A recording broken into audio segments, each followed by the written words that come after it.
It's time once again for the Maple Grove City Report. I'm Dave Kaiser. Thanks for joining us, along with Heidi Nelson, Maple Grove City Administrator. Welcome once again. Thank you. She's got the button on. We're getting ready for some fun in Maple Grove, so we'll tell you more about that as we move through the program. But we have a council meeting to touch on. It was on June 17th, about an hour and a half long. We'll cover some of the items and then, again, get into a lot of activities that are coming up during the summer. To the council meeting, one item pulled from the consent agenda, and that happens to do with a big day coming up on, I believe it's August 6th this year, which is National Night Out. Give us a little preview. What does this event mean for the city, and where are some of the activities? Yeah, so August 6th, always the first Tuesday in August, National Night Out in the community. This year our target is to have 200 National Night Out parties in our various neighborhoods. Great. We've been hovering around that 185, 187 number for a few years here, so they've raised the target this year a bit, and so we're hoping to hit that. During the day on August 6th, prior to the evening parties and the city officials going out to visit with the police and fire, we have a community picnic that is held at the community center from 11 a.m. till 1 p.m. And we also have kind of an emergency equipment show over there and public safety show going on in the parking lot. So if you haven't come to that in the past, it's a free lunch, and that police fire staff is involved with putting that on, and some businesses in the community donate to that. So that's a great event during the day. One of the highlights or focuses this year, of course, will be, you know, we in the summertime, not unlike many communities, but we experience a lot of issues with theft from homes, burglary, those kinds of things, break-ins.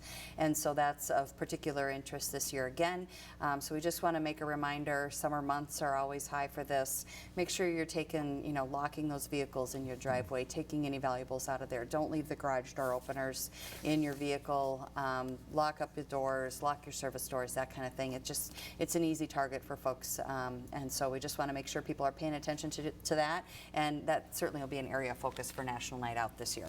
And as we record this in the middle part of June, still time for people to sign up their block party, right? So they can go to the city's website. Do they go to the police department? I can't remember exactly where, but Todd Strigi is the man behind all of the funds. So if you see Todd's name, he's the guy to get a hold of, because it's an easy process to get your block registered. Yep, and we provide some support for that for your event. So you'll want to make sure to get registered for your block party. All right, a lot of veterans in town that have done it for years, so if you need some ideas, I bet Todd can give you a few of those as well. Let's move on to some of the other items from the meeting again on the 17th, and the first part of the meeting went to the dogs, literally to the dogs. Talk about the canine presentation at the beginning. Yeah, so we were able to celebrate the swearing in of our second canine dog, Rudy. At the end of May, we were able to go down to his graduation. Officer Canine Rudy and Officer Goggins, the handler, celebrating that. So this gets him official and out on the street. He hasn't gone through the drug training yet, so this is more about people search, that kind of thing. But it was great to have them on hand and celebrate that for Rudy. So if you see him around town, both of them are a little bit of a different color. Kalo's like a kind of a dark brown blackish, and Rudy's a little bit lighter brown. And of course they'll be around for National Night Out as well. Fantastic. Congratulations to them. Next item was also about the police department, and this is something wonderful with some recognition on a very scary situation, but it turned out well. Tell us about the situation, how the police officers were involved. Yeah, so last August we had an incident in a home where we had a carbon monoxide situation going on, where unfortunately one of our residents died in that situation. Our officers responded to a call there. It was, I believe it came in as a check the welfare call, but then discovered quickly that there was some carbon monoxide issues. It was in kind of a multiplex building, so there were neighbors that, you know, could have been affected by it as well. So officers that responded, two of our officers became overcome with the carbon monoxide situation, but we were able to get other officers on scene, and they were pulled from the building and recovered. And so it was certainly a scary situation. Well, once they entered the home and found the victim down, they were trying to deploy life-saving measures that weren't successful in the end, but certainly their efforts, you know, were quite remarkable that day. So we had Medal of Commendation for both for the Sergeant Matt Brost and Officer Jake Uhl and Detective Brad Holzerland and Officer Ken Kirkevold received a Medal of Valor. And of course, Officer Kirkevold is now retired, so he came back for this recognition. But this was a big deal for the department. We had a couple officers in the hospital that evening and down in the hyperbaric chamber down at HCMC. So something that was pretty memorable for folks, and so good to have this opportunity to thank them for their service and honor them for their efforts that day. Very good to be recognized. Back to the dogs just for a moment. It costs a little bit of money to run the program with the canines, and you have some partners in the city that help out. Yeah, so we received a donation from the Maple Grove Lions Club in the amount of $3,100. This basically pays for the cost of the vest for Rudy, the newest canine. And then we also received a donation of $1,000 from the Maple Grove Rotary Club, just in support of the canine program in general. So two great community partners. We've had a lot of community support for the implementation of our canine program here in Maple Grove, and so we just really want to thank those organizations for their support. Really kind of helps. I think it helps with building kind of public support and public education for the program, but also helps with covering some of those costs associated with starting the program back up. And I know those organizations are very proud of it as well. They like to talk about it as well, that they do play a part in a very important program in the city. Next item from the 17th, we have talked about the legislative session and what happened there quite a few times, and this was one more piece of that reporting process. Representative Bonner came and gave a presentation. What did she have to say in a nutshell? So kind of just a wrap-up of the work that she focused on this session, and a lot of her work has been in and around issues of healthcare and pharmaceuticals. That's kind of an area of interest for her, but she also championed our bonding bills, so was able to get both our 610 completion bill as well as our North Metro Range expansion bill into the House bonding bill, so that was greatly appreciated. No bonding bill was passed, so we're continuing to work on, and in the intervening weeks here we've submitted the required paperwork to the state of Minnesota through the Office of Management and Budget for the 2020 bonding bill, so she'll be helping shepherd that forward along with Representative Robbins and Senator Limmer. So we're in the hopper for next year, and so not only kind of talking about the work that was done this year, but also looking forward to what's to come in session 2020. Very good. Next item, a couple public hearings back-to-back related to new restaurants that are coming to town, and this is another phase of their opening process. Tell us what happened. So two wine and beer licenses here. One of them for Pizza Karma, which is a new restaurant that'll be over in the Fountains. It's kind of in the inline space there along the main street of that area. One of the end caps, I think India House used to be there. So this is kind of a new concept there. They have a current restaurant down in Eden Prairie, so this is be their second location. Looks really nice, pretty popular place down in Eden Prairie. And then the second place is Tandor, and this is going to be up at the Grove. So this is an Indian restaurant, and so they came in for wine and beer, and both of these were approved, and we look forward to them getting open, both of them looking for kind of openings later this summer. So we will watch for those. Next to community development, and an item that we have talked about again a number of times. It's been through a number of phases. This is the next phase of the process, something that was tabled back in the end of May, and it sounds like there was a lot of discussion between that time and what happened at the meeting here in the middle of June. This is Silver Creek on Main. Give us a little explanation of the project here and what has been happening. So this is kind of the phase 3 of this project. We have the existing Silver Creek on Main right there at the corner of Weaver and Main, and then we have the Applewood Point project, which is kind of far to the far east end of that parcel that's currently under construction. And so this phase 3 of the project is really kind of the middle piece, and there's really two phases to that final parcel, and there's kind of a 3A and a 3B. Got it. So this review was for the expansion, the 3A expansion, which is really kind of the expansion of Silver Creek on Main just to the east. So this is something that the council looked at, as you mentioned, in late May. A lot of concern from the residents at Applewood Point about how close that building was going to be to that building that's currently under construction. When Applewood Point came in, that building was shifted a bit to the west, based on some feedback from the townhomes to the north and east. And so I think we're seeing, kind of some of those same concerns represented. Sure. So in the intervening weeks, meetings were held at a staff level with the Silver Creek on Main folks talking about some options, and then a follow-up meeting was held between Silver Creek on Main as well as the Applewood Point folks, and they kind of came to an agreement about an acceptable setback there. I think what it really came down to was setback in landscaping. And so the Phase 3A building went back to a setback that was pretty similar to what was reflected in the concept plan. And then they did memorialize the setback for that Phase 3B, that future phase to the south building. And so that would be set at that 20-foot setback from the building. So gave some assurance to the Applewood Point folks about, what that'll be when it comes forward. There will be a development stage plan that'll need to be submitted for that next building. So review of architecture and all those kinds of things. And then some landscaping was augmented both on the Applewood Point side as well as on that Silver Creek side. So I think we landed in a good place, kind of a compromising position for both entities. And so, there was a few folks from Applewood that expressed some additional concern, but I think the council felt that, Silver Creek on Main had done some nice work in making some adjustments. And so this project gained approval here for that development stage, so that next phase of Silver Creek will be going forward, and then in the future, we'll see that 3B phase come forward, and that'll have some review at that time as well. Very good. Yep. On to community development items, some looking forward to the future, and one of the community development items has to do with the Arbor Committee. So give us a little look at the trees and also shorelines as kind of a package that we're talking about here, going in different phases. Yeah, so earlier this year we had done some work and we had coupled up some revisions to our shoreline ordinance as well as our tree zone ordinance, or tree preservation zone.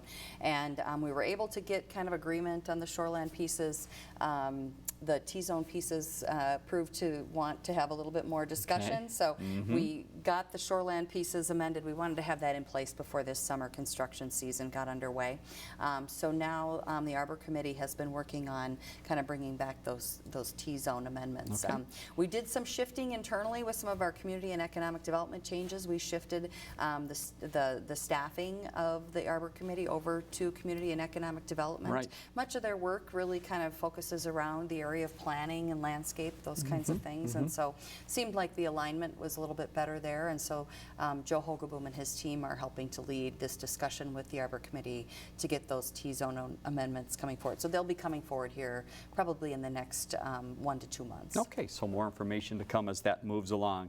Other updates from the Community Development Department: no Planning Commission meeting on the 24th, and we'll have more information about some meetings off as we get towards the holiday time here. But in July, they're going to be busy, the Planning Commission and Community Development. A few things they'll touch on: Northwest Highway 610 Master Plan. What is the next phase of that project? Yeah, so that's coming forward to the City Council here, or I'm sorry, to the Planning Commission at their meeting, their first meeting in July, and then it'll come to the City Council after that, probably in August. Needed to do a little bit more work on, we needed to meet again with Three Rivers Park District, and then one of the residential home builders owns a pretty good size tract of land up there, and they wanted to have a little bit more discussion about some road alignments. So we took a bit of time to have some additional meetings, but now that'll be coming back to the Planning Commission. We've got an application for an apartment building kind of just due west of the M Health building, behind what will be the Hy-Vee North store.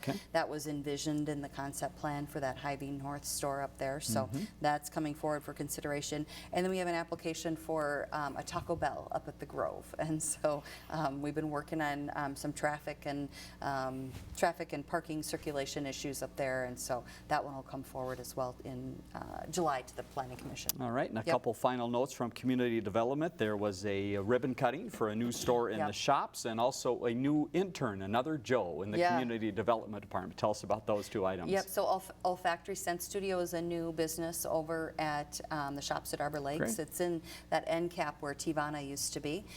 Really neat shop. You can go in and make kind of your own candles and body sprays and bath salts, those kinds of things, and you can pick from a myriad of scents, and it's little bit more natural-based type products, so that's kind of a nice addition over there, bringing another experience, you know, to the mall. So celebrated their ribbon cutting in the last few weeks.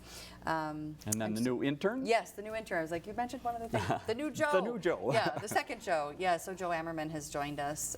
He's pursuing his master's degree at the Humphrey Institute at the U, and so he's going to be spending some time with us this summer working on a variety of projects in community and economic development. Great. Welcome to Joe. Now on to Ken Ashfield, some reports from Public Works and City Engineering, and the big news at this time of the year is always street reconstruction. How many projects and how is it coming along? Yeah, 4 big projects this year, and things seem to be going well. I think we've had a little bit of rain here and there, but so far, you know, we've had some good construction days as well. So those projects are moving along.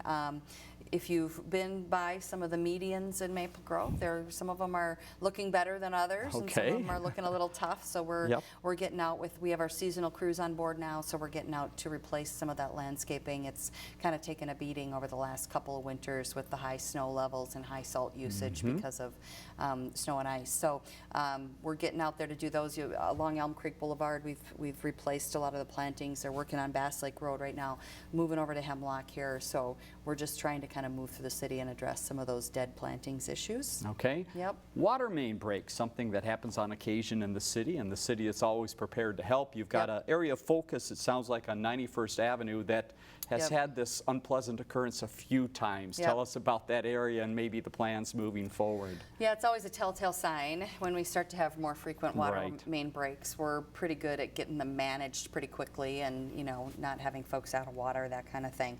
But at some point, you got to look at the infrastructure and decide if there needs to be a broader project done here than just a repair. So our water department will be taking a look at that here in the coming weeks. Let's talk about I-94 and also 610, again looking at some future planning and work that's planned.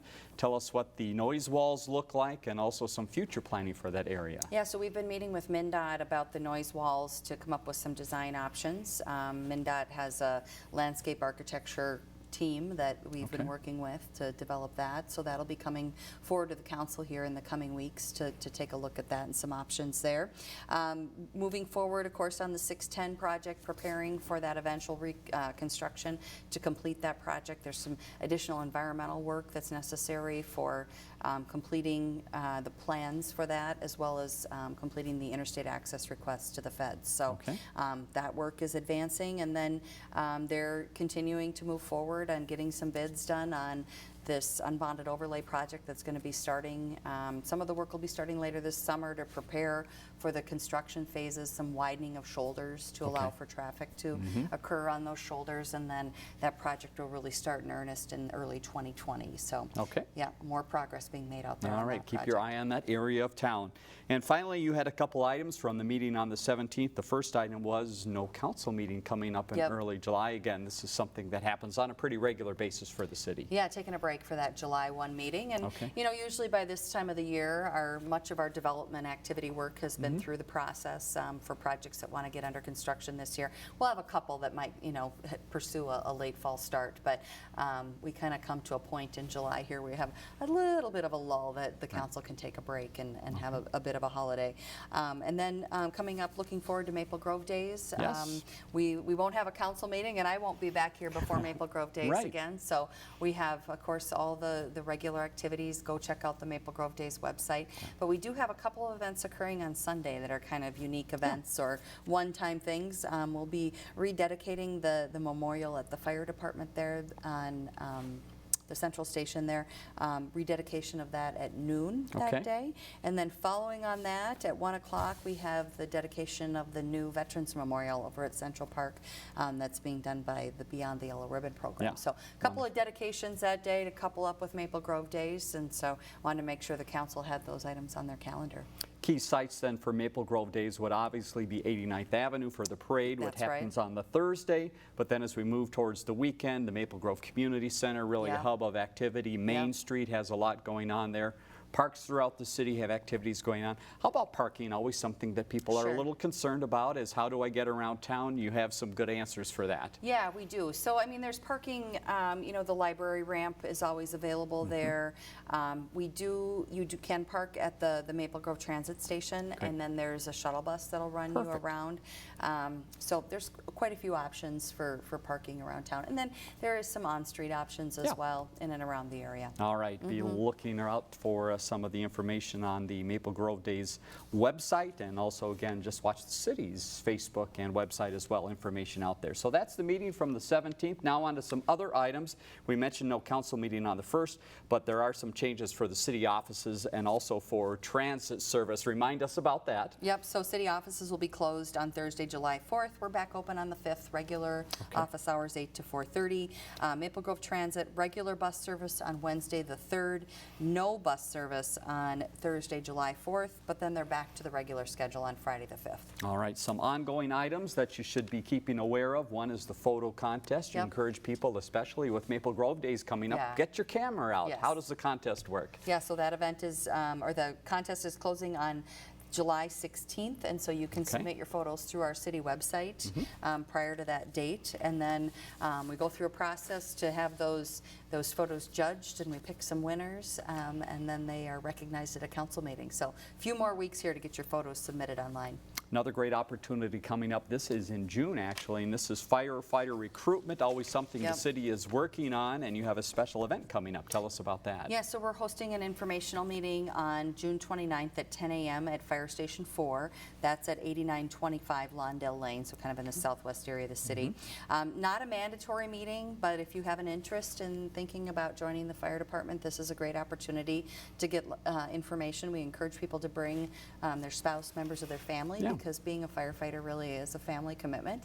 And so this is a great opportunity to get out and do that. We are accepting applications through August 9th. And just as a reminder, we say we're recruiting firefighters, but we're really recruiting people who are interested in serving their community. We provide all the training. You come as you are. We provide everything that you need to be prepared to work on a scene. So information available on our website about that, but encourage people to reach out and attend this session. Great way to help out the city. Farmers Market, we mentioned some things that aren't happening in that week of July 4th. This is another. It will be hit by the 4th of July holiday, so it's off on the 4th, but they have more things coming, and they'll be back again in the middle of July. Yep, so we keep going on our Thursday afternoons 3 to 7.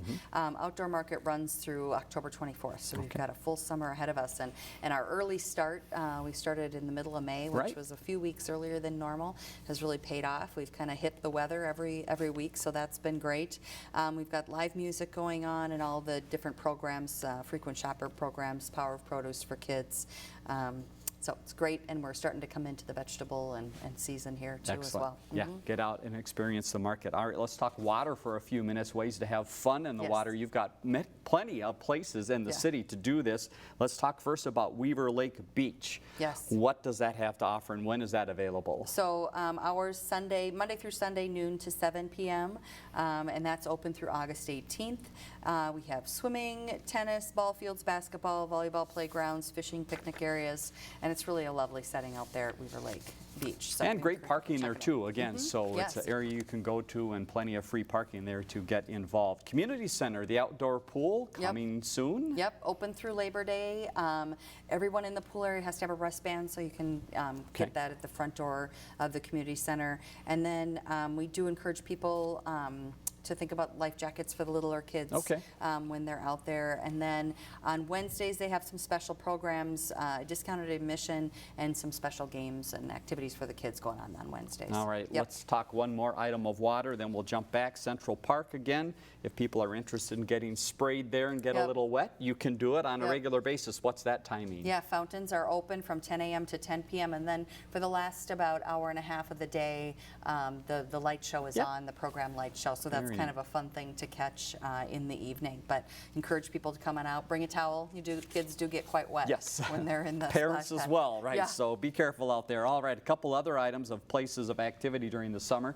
The skate park and Town Green. Tell us about those two areas and when people can take advantage. Yeah, so skate park is open 6 a.m. to 11 p.m.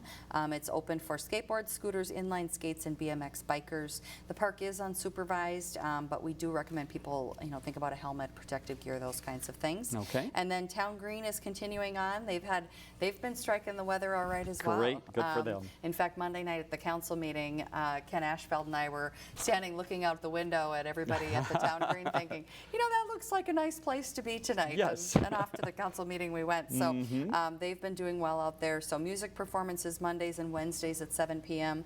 And then Thursdays at 10:30 we have the kids family entertainment, and then movies at sunset. They start the week of Maple Grove Days, and so encourage people to come out and check out the schedule online. And again, for people that might be new to town, just to give you again where those two locations are. So the skate park is located in the community center's parking lot. That's kind of correct. between the community center and Cub Foods would be the best way to explain that. That's correct. And Town Green then on the opposite side of the community center off of Main Street. Yep, just kind of between the government center and the library there, kind of as part of the municipal campus. Okay, so Yep. there's your locations. Get out there and enjoy that fun. Central Park is the place for the concert on the lawn coming up in September. How are ticket sales going? And again, who's performing? Yep, so our lineup for that evening is the Gear Daddies, New Power Generation, the Four on the Floor, and Kat Perkins will be doing some opening music for us.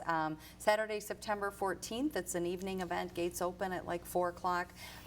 Ticket sales are going really well. The early bird pricing is over, so now we're at $25, still a great deal for the evening, but yeah, ticket sales are going well, so we encourage people, if they're thinking about it, to get out and grab their tickets. And again, more than just a concert, so you're working on vendors and other things that are going to surround it, so food and other opportunities will be available, and I take it more information will come as we get closer. Yep, food trucks, beer garden, all kinds of things. Should be a fun evening. All right, plan your night there. It's September 14th. Pop-up rec, this is an interesting concept, so this is kind of bringing some of the activities to you. Where will we find the pop-up rec people? Yeah, so this has been a new program that we've implemented in the last couple of years. So some of our park and rec programmers will be out in our parks for youth ages 10 through 18, and it's all free. So it's a fun chance to meet some new people, try some new games. They do things like kickball, capture the flag, bocce ball, lightning. I'm not sure what that game is. Oh, that's that basketball thing, right? Oh, that's a right? basketball game? All right, I need to try that one. Unless they've got a new lightning. Okay, all right. That's the old school lightning. That's the old school lightning. All right. They're at Central Park from 4 to 6 p.m. on Wednesdays through mid-August, and then they travel through a variety of the parks 4 to 6 p.m. on Thursdays. So check out the city website to see what park they're going to be in if you're looking for something throughout the community. All right, and tell us what lightning really is, but we think we know. Final item, we started this section of the program with Maple Grove Days. Let's end it with the same thing. Again, it's a big event coming up in the city in that second week of July. The medallion process is underway as of this recording. We believe it is still out there, not found. We believe so. Where do we get clues? How do we find out about this process? Yeah, so the Maple Grove Days website is a great place to go. The Osseo Maple Grove Press also has information, as well as the Maple Grove Voice. Clue number 3 was published this week, and it is to be located somewhere in a Maple Grove park. So that's what you're looking for. And there is a $500 cash prize if you find it. And then want to just make sure people know they can go out and get their Maple Grove Days button. They're available at the community center for $3 or from any Maple Grove ambassador candidate. Yeah, I bet you might see some ambassador candidates roaming around town. So a fun time of the year.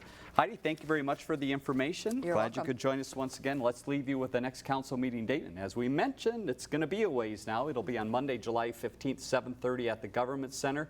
Website in the middle of the screen, a lot of information about the fire department recruitment and some other things going on.